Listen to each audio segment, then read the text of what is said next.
Hello student, welcome my YouTube channel NEET PC classes. बच्चों, NEET PC classes को subscribe करिए, ज़्यादा से ज़्यादा शेयर करिए बच्चों, और सपोर्ट करिए। ठीक है बच्चों।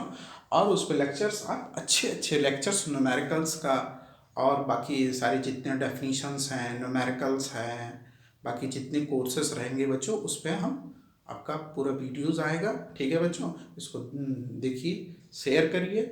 ठीक है बच्चों, लाइक करिए, सब्सक्राइब करिए। और प्रीवियस जो वीडियोस हैं, measurement of length, measurement of mass, measurement of time. ठीक है, तो आज का जो हमारा लेक्चर है बच्चों, मेजरमेंट ऑफ टाइम है। ठीक है, मेजरमेंट ऑफ टाइम। टाइम की सबसे पहले तो टाइम क्या होती है, टाइम कैसे मेजरिंग की जाती है। टाइम तो टाइम के लिए जो बेस्ड कौन सा ऐसा प्रिंसिपल है जिससे हम टाइम मेजर करते हैं, तो पीरियोडिक ऑसिलेशन है या पीरियोडिक मोशन है, कह सकते हो। टाइम का मेजरिंग करने के लिए सबसे इंपॉर्टेंट जो प्रिंसिपल होता है, प्रिंसिपल जो सिद्धांत है, प्रिंसिपल जो है आपका, वो है पीरियोडिक पीरियोडिक मोशन। क्या है बच्चों? Periodic motion. पीरियोडिक मोशन किसको बोलते हैं? जो अपने पाथ पर बार बार रिपीट करती है, उसी पाथ पर आती रहती है, फिर से आती है, एक टाइम इंटरवल के बाद फिर से आती है, फिर से आती है, फिर से this type of this type of motion या this type of vibration, this type of oscillation is called periodic motion. ठीक है बच्चों, समझ में आया? तो पीरियोडिक मोशन से कैसे बन गया टाइम हमारा, टाइम का मेजरिंग कैसे किया गया, कितना क्या होता है। तो पहले तो हम इसका पीरियोडिक मोशन ये समझ में आया कि जो टाइम का मेजरिंग किया जाता है बच्चों, वो पीरियोडिक मोशन के प्रिंसिपल पर बेस्ड होता है। जितने भी पीरियोडिक मोशन के टाइम मेजरिंग जितने भी इंस्ट्रूमेंट बने हैं, सब के सब किस पर बेस्ड हैं, किस प्रिंसिपल पे? पीरियोडिक मोशन पे। क्या बच्चा? फिर उसके बाद में टाइम की सबसे छोटी यूनिट, जो कॉमन यूनिट, एसआई यूनिट, जिसने इंटरनेशनल वालों ने क्या यूनिट दिया? एसआई यूनिट दिया सेकंड। क्या दिया बच्चों? सेकंड दिया। क्या दिया बच्चों? सेकंड। मतलब एसआई यूनिट सेकंड होती है। उससे छोटी भी यूनिट्स हो सकते हैं, उससे बड़ी भी यूनिट्स हो सकते हैं बच्चों। छोटी यूनिट्स में मिली, नैनो, माइक्रो, पीको, और बड़ी यूनिट्स में हमारा मेगा, गीगा, टेरा, पेटा, हेक्सा। ठीक है, ये सारी यूनिट्स हो सकते हैं। ठीक है बच्चों। तो अब सेकंड का डेफिनेशन क्या होता है? बेस्ड किस पर है? बेस्ड किस पर है? कौन से प्रिंसिपल पर बेस्ड है बच्चों? बेस्ड है पीरियोडिक मोशन पे। एसआई यूनिट सेकंड होती। एक सेकंड का डेफिनेशन क्या होता है? एक सेकंड का डेफिनेशन, एक सेकंड का डेफिनेशन क्या होगा? Definition of 1 second. तो डेफिनेशन क्या होता है? सीजीएम 130, शॉर्टकट देखिए, सीजीएम 133 एटम, एक हमारा एटम होता है सीजीएम 133। इससे इससे क्या होता है? एक रेडिएशन निकलती है। क्या निकलती है? रेडिएशन निकलती है। रेडिएशन मतलब कौन सी, किस टाइप की रहती है? इलेक्ट्रोमैग्नेटिक वेव्स रहता है। क्या रहता है? ईएम वेव, जिसको कहते हैं electromagnetic wave. What is electromagnetic wave? क्या होती है सर जी? इलेक्ट्रोमैग्नेटिक वेव जो होते हैं, इलेक्ट्रिक और मैग्नेटिक फील्ड जो कंसिस्ट करते हैं, साथ में रहते हैं, इलेक्ट्रिक और मैग्नेटिक दोनों प्रॉपर्टीज जिस वेव के अंदर होती है, this type of wave is called electromagnetic wave. बात समझ में आई? अब हम चलते हैं रेडिएशन। तो क्या हुआ आगे? सीजीएम 133, इसकी पूरी कहानी देखो। वन सेकंड की डेफिनेशन। सीजीएम 133 एटम से रेडिएशन निकलती है। कितनी रेडिएशन? कितने रेडिएशन? एक रेडिएशन जो निकलती है उसका ऑसिलेशन, उसका ऑसिलेशन, ऑसिलेशन, वो जो रेडिएशन निकलती है उसका ऑसिलेशन, जो ऑसिलेशन होता है मतलब वाइब्रेशंस। ऑसिलेशन कितना होता है? 91, 92, 631, 770, इतना वाइब्रेशन होता है।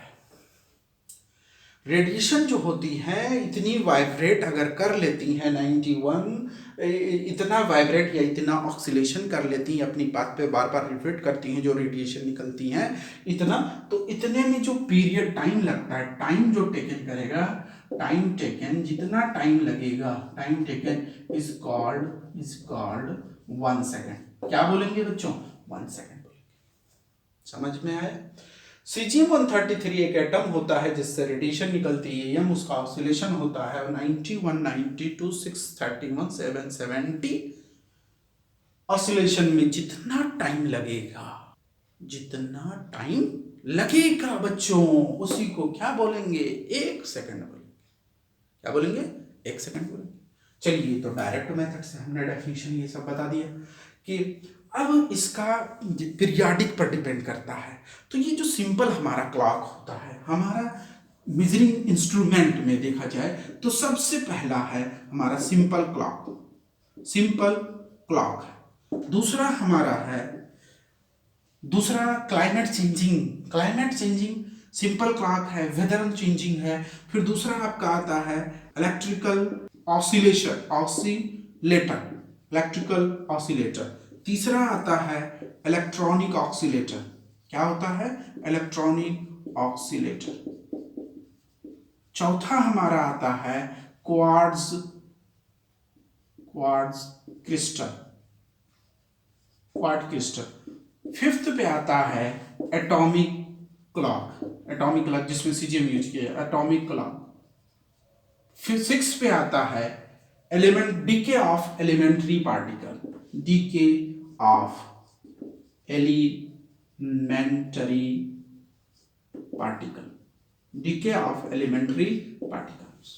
ठीक है बच्चों। 7th नंबर पे आता है रेडियो एक्टिव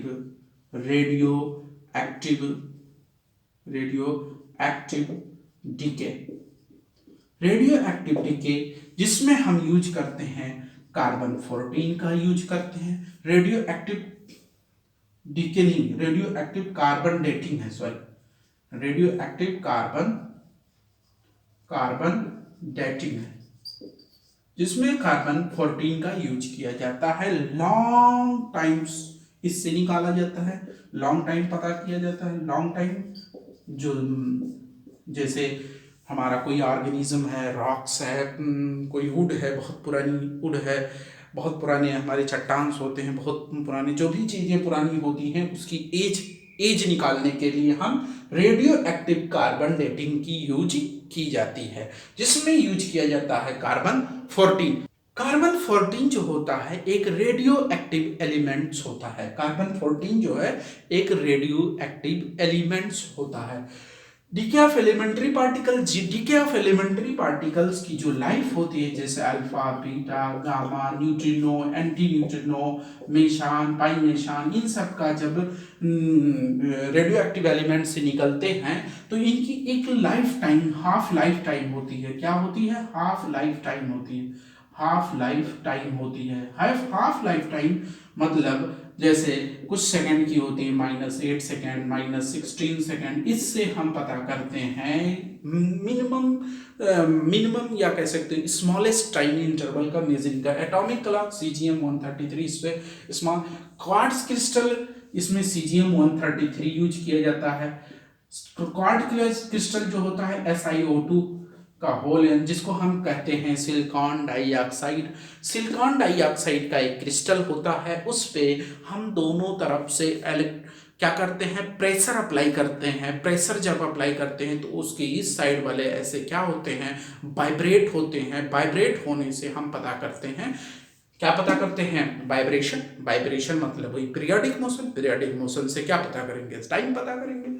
फिर आते हैं हम ऑक्सीलेटर, इलेक्ट्रॉनिक ऑक्सीलेटर, जैसे हमारा सेमीकंडक्टर डिवाइसेस में ऑसिलेशन होते हैं, उससे हम पता करते हैं टाइम। इलेक्ट्रिकल ऑसिलेशन में एसी करंट यूज की जाती है। एसी करंट की जो फ्रीक्वेंसी ऑसिलेशन होती है, जो फ्रीक्वेंसी वाइब्रेशन होती है, 50 हर्ट्ज होती है। इसका time period, one complete oscillation का टाइम पीरियड T = 0.02 सेकेंड्स होता है। इससे हम निकालते हैं। और सिंपल क्लॉक किस पर बेस्ड होता है? सिंपल क्लॉक जो होता है earth rotation about its axis, earth का रोटेशन होता है, earth rotation about its axis. अगर अपने इट्स एक्सिस पे अगर रोटेट करता है तो उससे हमारा सिंपल क्लॉक्स बना है, जिसमें 24 आवर्स होते हैं। क्या होते हैं, 24 घंटे होते हैं। और 1 घंटे में कितने मिनट्स होते हैं, 1 आवर्स में कितने मिनट्स होते हैं, 60 मिनट्स होते हैं 1 आवर्स में। और 1 मिनट्स में कितने सेकंड होते हैं, 1 मिनट्स में 60 सेकंड्स होते हैं। ठीक है बच्चों, ये हमारा पूरा पूरा क्लॉक मेजरिंग का, टाइम मेजरिंग के इंस्ट्रूमेंट है, पॉसिबल इंस्ट्रूमेंट जो मेनली इंस्ट्रूमेंट है। ठीक है बच्चों, अब हम एक एक का डिटेल्स में स्टडी करते हैं। बाकी और स्टडी जैसे हमारा ह्यूमन हार्ट है, ह्यूमन हार्ट बीट है, human heart beats, human heart beat एक नॉर्मल का होता है 72 हार्ट बीट होती है। ये भी एक पीरियाडिक, इससे भी क्लॉक, इससे भी टाइम का मेजरिंग हम कर सकते हैं। हार्ट बीट से भी हम टाइम मेजरिंग कर सकते हैं। बिकॉज इसका क्यों मेजरिंग कर सकते हैं, क्योंकि इसका भी टाइम इंटरवल फिक्स होता है। टाइम इंटरवल ये भी पीरियोडिक होती है। पीरियोडिक, जितने हमने क्या कहा, टाइम को मेजरिंग करने के लिए पीरियाडिक मोशन इंपॉर्टेंट है। अगर पीरियाडिक मोशन ना होगा तो हमारा टाइम का मेजरिंग पॉसिबल नहीं हो पाएगा। ठीक है बच्चों, तो ह्यूमन हार्ट भी एक टाइम मेजरिंग का इंस्ट्रूमेंट सपोज कर सकते हैं आप। ठीक है बच्चों, अर्थ रोटेशन अबाउट इट्स एक्सिस पे हमारा डे नाइट बनता है।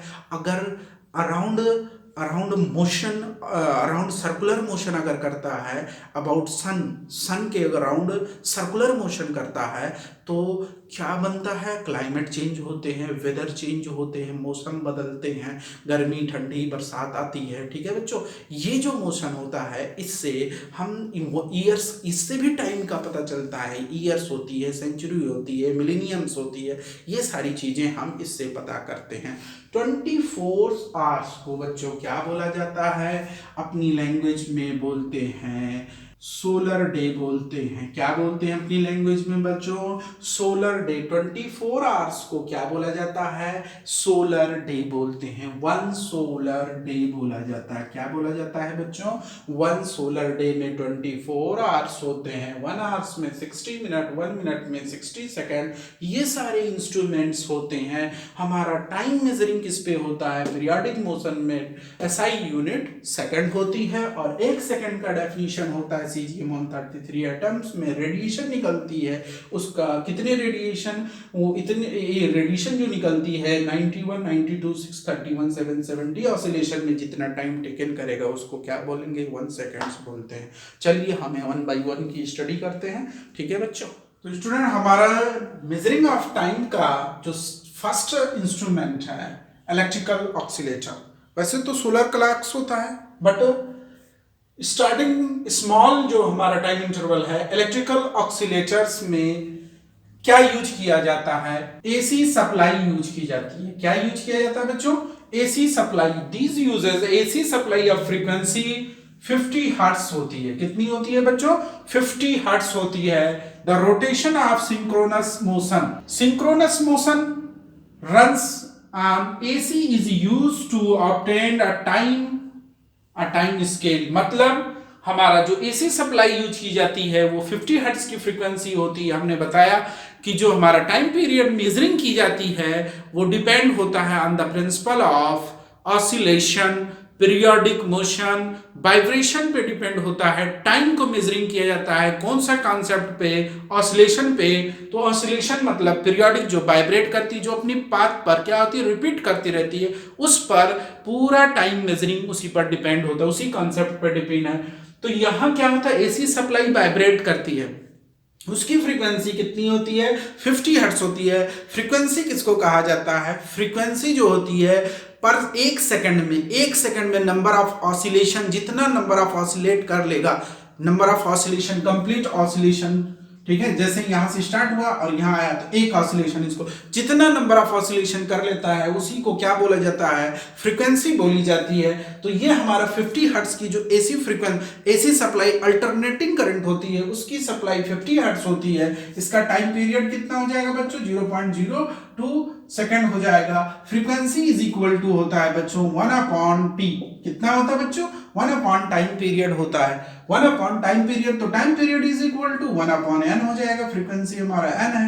ठीक है। और फ्रीक्वेंसी को हर्ट्स में मेजर की जाती है, पर साइकिल में भी मेजर की जाती है, पर सेकंड में भी मेजर की जाती है। ठीक है बच्चों, तो जो रिपीटिंग कह रहा है कि rotation motion of synchronous motion runs on AC, जब रिपीटिंग होती है उसी का यूज किया जाता है, ऑब्टेन अ टाइम स्केल, और बनाया किया जाता है उसी से टाइम स्केल बनाया जाता है। ये क्या होता है? इलेक्ट्रिकल ऑसिलेटर होता है। इलेक्ट्रॉनिक ऑक्सीलेटर में क्या होता है बच्चों? हमारा सेकंड है इलेक्ट्रॉनिक ऑक्सीलेटर। इलेक्ट्रॉनिक ऑक्सीलेटर में हमारा एक वैक्यूम ट्यूब होता है। वैक्यूम ट्यूब की, वैक्यूम का मतलब क्या होता है? जहां पे हवा प्रेजेंट नहीं होती, जहां पे कोई एयर मालिक्यूल्स प्रेजेंट नहीं होता है, ऐसी जगह कोई मालिक्यूल, सपोज को कोई भी मालिक्यूल्स हमारा प्रेजेंट नहीं होता है, this space is called vacuum. ऐसी जगहों को हम वैक्यूम बोलते हैं, उसमें चाहे वैक्यूम ट्यूब। अब वैक्यूम ट्यूब क्या होता था पहले, आप लोगों के हो सकता है सिलेबस में ना हो। वैक्यूम ट्यूब में एक कैथोड होता था, एक एनोड होता था, और एक कभी कभी ग्रिड लगी होती है, ट्रायोड वाल्व, डायोड वाल्व, ये सब वैक्यूम ट्यूब होते हैं।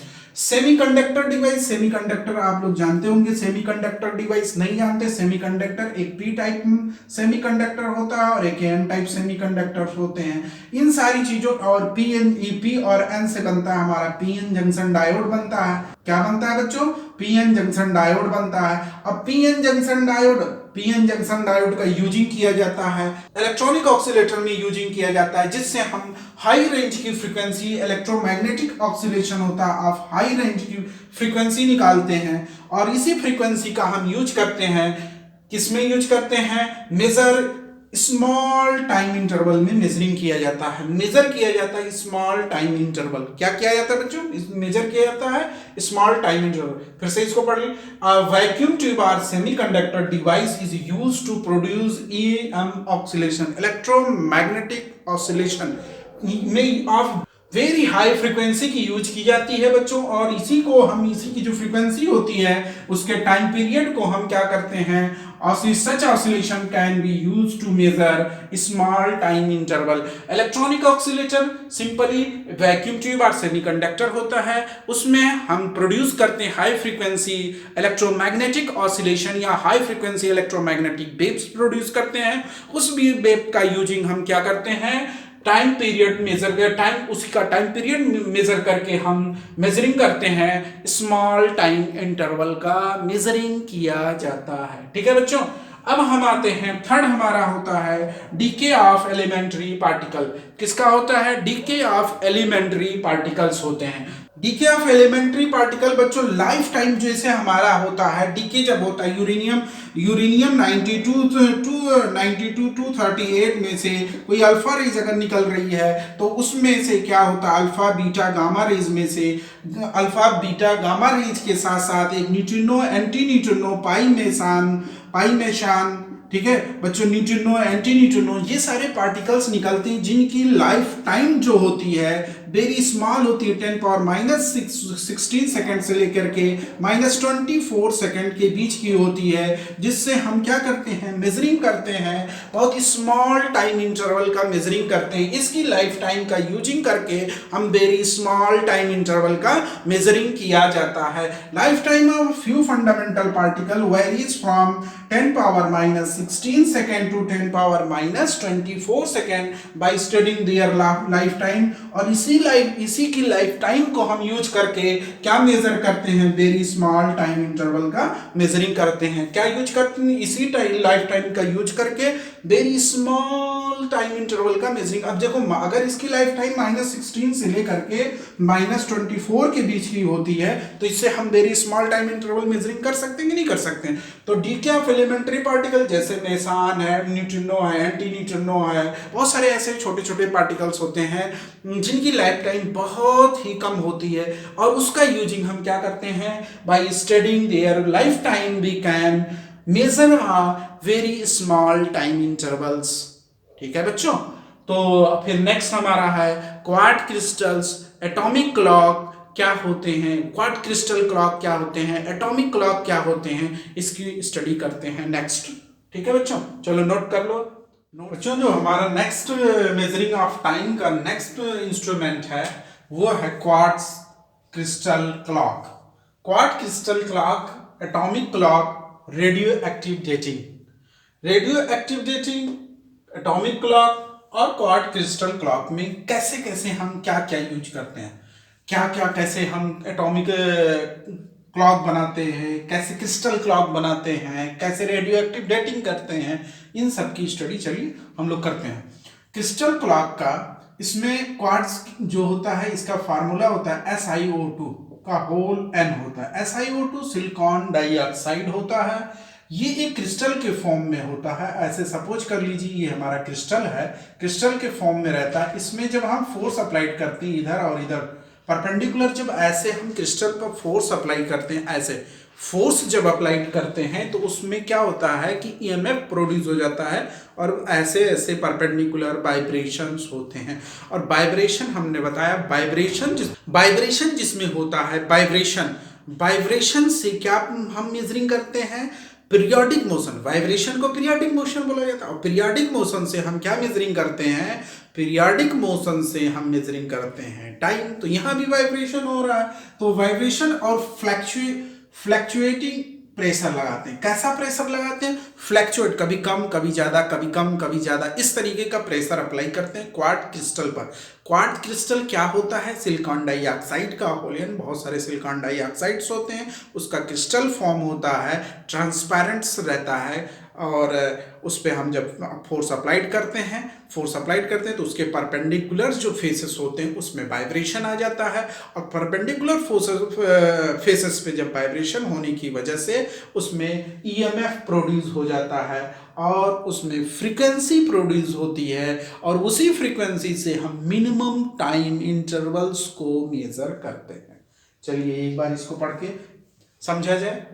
When a fluctuating pressure is applied between two opposite force of quartz crystals on oscillating, EMF is produced across another pair of faces to perpendicular, ये perpendicular है, perpendicular faces पे क्या produce हो जाता है, हमारा ऑक्सीलेशन। और इसी इफेक्ट को हम कहते हैं, जो ऑक्सीलेशन प्रोड्यूस होता है उसको इफेक्ट को क्या बोलते हैं, पीजो इलेक्ट्रिक इफेक्ट। क्या बोलते हैं बच्चों, पीजो इलेक्ट्रिक इफेक्ट बोलते हैं। पीजो इलेक्ट्रिक इफेक्ट यही फिनोमेना होती है कि अपोजिट फेसेस में हम फोर्स अप्लाइड करते हैं, उसके परपेंडिकुलर फेसेस में वाइब्रेशन प्रोड्यूस हो जाता है, वाइब्रेशन प्रोड्यूस होती है। This phenomena is called piezo electric effects. इसमें EMF प्रोड्यूस हो जाता है और इसकी फ्रीक्वेंसी निकलती है, और यही ऑसिलेशन को हम यूज करते हैं। Oscillation so produce are used for measuring small interval of time के लिए हम यूज करते हैं। ठीक है बच्चों, अब हम चलते हैं एटॉमिक क्लॉक। एटॉमिक क्लॉक क्या होता है बच्चों, एटॉमिक जो क्लॉक होता है वो CGM 133 इसमें यूज किया जाता है। एटम्स कौन सा यूज किया है, एटम यूज किया जाता है, एटम्स CGM 133 एटम यूज किया जाता है। CGM 133 एटम्स यूज किया जाता है तो इसमें से रेडिएशन निकलती है, रेडिएशन प्रोड्यूस होती है और ये भी ऑक्सीलेट करता है। इसमें भी ऑक्सीलेशन फ्रीक्वेंसी निकलती है और यही फ्रीक्वेंसी को हम यूजिंग करते हैं टाइम इंटरवल के लिए। इसमें क्या होता है कि हमारा ये न्यूक्लियस है, न्यूक्लियस के बाहर जो हमारे ऑर्बिट्स होते हैं उसमें इलेक्ट्रॉन्स मिलते हैं, और इलेक्ट्रॉन्स जब बाहर से एनर्जी ले लेता है तो ये चला जाता है जंप करके हायर एनर्जी लेवल पे, ये ग्राउंड स्टेट एनर्जी लेवल, ये हायर ट्रांजिट कर जाता है, फिर उसमें रहता है कुछ टाइम तक रहता है, मतलब 10⁻⁻6 सेकेंड तक अप्रॉक्स इस तरीके से रहता है। फिर वो रिटर्न आता है तो जितनी एब्जॉर्ब एनर्जी किया रहता है वो एब्जॉर्ब एनर्जी रेडिएट कर देता है in the form of electromagnetic wave के फॉर्म में एनर्जी को क्या कर देता है, रेडिएट कर देता है, निकाल देता है, बाहर निकाल देता है। और इसी से हम मेजरिंग करते हैं, क्या मेजरिंग करते हैं, टाइम इंटरवल मेजर्ड किया जाता है। Time interval measured, small time interval को मेजरिंग करते हैं। ठीक है बच्चों, समझ में आया, क्लियर। स्मॉल टाइम इंटरवल को मेजर किया जाता है किससे, एटॉमिक क्लॉक से।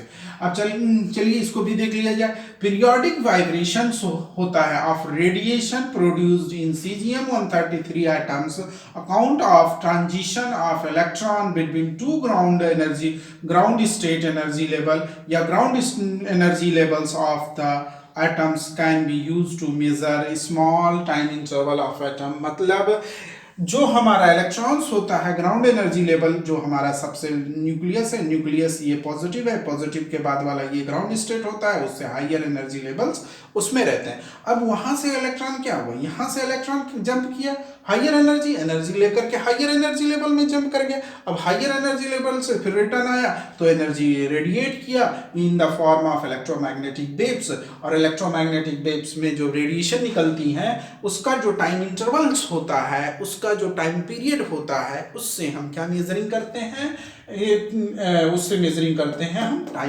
टाइम का मेजरिंग करते हैं। हाँ, और इस टाइप के क्लॉक्स को एटॉमिक क्लॉक, ये बहुत एक्यूरेट क्लॉक्स होते हैं। अगर दो एटॉमिक सीजीएम 133 एटम का दो एटॉमिक क्लॉक हम बना लें और 5000 साल तक इन दोनों को रख दें तो इनमें 1 सेकेंड का डिफरेंस आ सकता है। इतना एक्यूरेट ये वैल्यूज देते हैं। सीजीएम 133 वाले अगर दो एटॉमिक क्लॉक्स हैं आपके पास और 5000 साल के बाद में इसकी एक्यूरेसी चेक की जाए कितना एक्यूरेट वैल्यू ये देता है, तो इसमें सिर्फ ओनली 1 डिफरेंस आ सकता है, 1 सेकेंड का डिफरेंस आ सकता है। ठीक है बच्चों, तो एटॉमिक क्लॉक कह सकते हो बहुत प्योरिटी वाला, या कह सकते हो बहुत एक्यूरेट वाला क्लॉक्स है।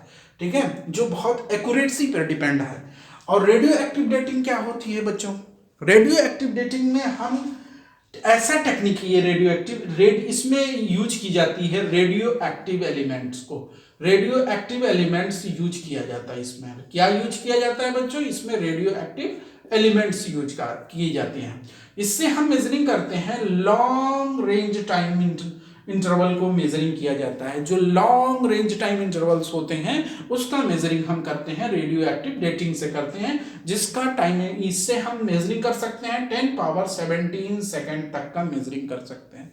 कितना मेजरिंग कर सकते हैं बच्चों, 10 पावर 17 सेकेंड तक। कार्बन डेटिंग और रेडियो एक्टिव डेटिंग से हम इन सब का टाइम निकाल लेते हैं। ठीक है बच्चों, अब कार्बन डेटिंग क्या टेक्निक जो हमारा होता है C14 वाला, उसको मेजरिंग किया जाता है age of fossil dead organism, जो मर जाते हैं बहुत लॉन्ग टाइम, जैसे हमारे डायनासोर्स की हड्डियां मिलती हैं उनके, तो उसका रिसर्च किया जाता है, उसकी एज पता की जाती है कितने साल पहले का ये सब है।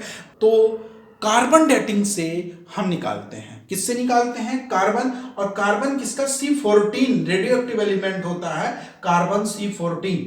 ठीक है बच्चों, फिर उसके बाद में हम यूरेनियम का यूज करते हैं, यूरेनियम टेक्निक का यूज करते हैं। रॉक्स जो चट्टान होते हैं, बहुत पुरानी जो चट्टान होती हैं, उनकी एज को पता करते हैं हम यूरेनियम डेटिंग से पता करते हैं। यूरेनियम 92 238 वाले से हम क्या करते हैं, यूज करते हैं का रॉक के एज पता करते हैं। क्या पता करते हैं बच्चों, रॉक चट्टान की एज पता करते हैं यूरेनियम डेटिंग से। कार्बन डेटिंग से हम जो डेड ऑर्गेनिजम्स होते हैं, जो जैसे डायनासोर्स के हमारे ऑर्गेनिज्म मिलते हैं, उन सब की एजेस को पता करते हैं हम कार्बन 14 से। तो ये रेडियो एक्टिव डेटिंग से लॉन्ग रेंज टाइम इंटरवल का पता करते हैं। एटॉमिक क्लॉक से स्मॉल टाइम इंटरवल का पता करते हैं, इसमें सीजीएम 133 का यूज होता है। और क्वार्ट क्रिस्टल क्लॉक से भी हमें क्या होता है कि स्मॉल टाइम इंटरवल का पता करते हैं। लेकिन अब इसमें ये बात आती है बच्चों कि ये क्वार्ट क्रिस्टल और एटॉमिक क्रिस्टल कौन सा परफेक्ट हमारा एटॉमिक क्लॉक माना जाएगा, कौन सा बहुत परफेक्ट है। तो ये सीजीएम जो एटॉमिक क्लॉक होता है ये परफेक्ट माना जाता है, और ये उतना परफेक्ट नहीं होता है। चलिए स्टडी करते हैं इन दोनों में डिफरेंस, क्वार्ट क्रिस्टल और एटॉमिक क्लॉक में क्या डिफरेंस होता है। बच्चों जो हमारा क्वार्ट क्रिस्टल क्लॉक है और एटॉमिक क्लॉक है, इसमें क्या डिफरेंस होता है। एटॉमिक क्लॉक और क्वार्ट क्रिस्टल क्लॉक जो होता है, ये दोनों मोस्ट एक्यूरेट क्लॉक्स हैं। कौन से हैं, मोस्ट एक्यूरेट क्लॉक्स हैं for measuring very small time interval के लिए। बहुत कम टाइम मेजरिंग करने के लिए क्वार्ट क्रिस्टल और एटॉमिक क्लॉक दोनों एक्यूरेट वैल्यूज देते हैं।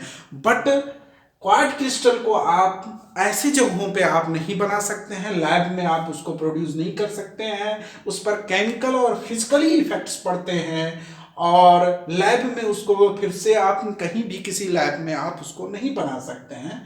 ठीक है, इसलिए ये हमारे लिए थोड़ा सा डिफिकल्ट हो जाता है। लेकिन एटॉमिक क्लॉक्स जो होता है सीजीएम, वो यूज किया जाता है national standard time, standard time के लिए यूज किया जाता है। सीजीएम जो 133 वाला होता है मोस्ट एक्यूरेट होता है। ये रिप्रोड्यूस हो जाता है एनी गुड लेबोरेटरी में। और एटॉमिक वाइब्रेशन जो होता है are not affected by any chemical and physical changes. ये मेन इंपॉर्टेंट चीजें हैं।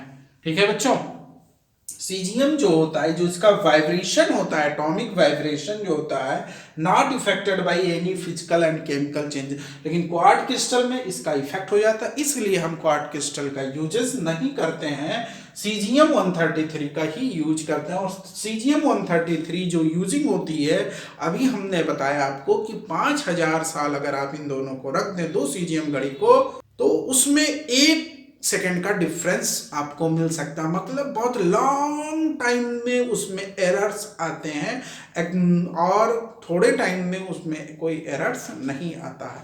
तो ये था हमारा टाइम, मेजरिंग ऑफ टाइम। तो मेजरिंग ऑफ टाइम में हमारा मेजरमेंट ऑफ टाइम में हमने बताया आपको atomic clock, quartz crystal clock, फिर उसके बाद में हमने बताया आपको electronic oscillator, electrical oscillator, carbon dating और डीके ऑफ एलिमेंट्री पार्टिकल। इन सारी चीज़ों से सोलर क्लॉक जिसको हम बोलते हैं, आजकल हमारे घरों में यूज होता है सोलर क्लॉक, जो अर्थ के रोटेशन पे डिपेंड है। Rotation of earth about its axis पे, अगर जो अर्थ है अपने अबाउट एक्सिस पे घूमता है, उसी तरीके से हमारा 24 घंटे होते हैं। तो सोलर क्लॉक, फिर उसके बाद पेंडुलम वाली बॉक्स जो ऑक्सीलेट करती है, वो भी एक क्लॉक्स है। तो इन सारी डिवाइसेस से, इन सारी सिस्टम से हम स्मॉल मेजरिंग कर सकते हैं, स्मॉल से स्मॉल मेजरिंग करते हैं टाइम का, लॉन्ग से लॉन्ग मेजरिंग ऑफ टाइम करते हैं। ठीक है बच्चों, सब्सक्राइब करना, लाइक करना और शेयर करो। ठीक है बच्चों, इसका न्यूमेरिकल्स का एक 1 वीडियोस मिलेगा, सारे यूनिट एंड मेजरमेंट के एक वीडियोस में सारे न्यूमेरिकल्स रहेंगे, उसको देखिएगा बच्चों। Thank you.